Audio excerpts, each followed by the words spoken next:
Hi, welcome everybody to my KidneyCAN video. I'm Hans Hammers from UTSW.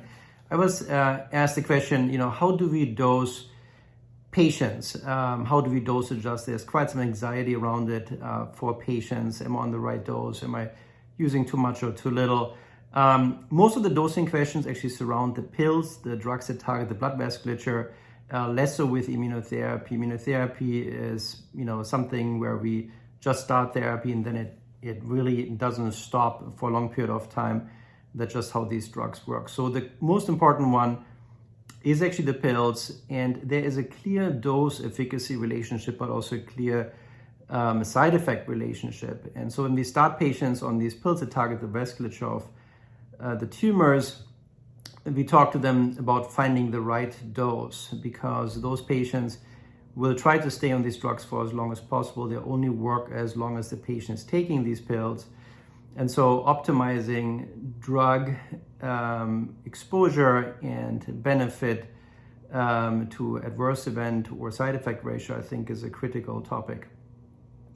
I think most of these drugs start at a fairly good starting dose, often a little bit too high for a good number of patients. And so we often ask patients to bear with us to find the right dose. A lot of patients are actually very motivated, and I think the trap that they get into is to try to toughen it out and just go through the side effects without notifying us. I think that's a trap.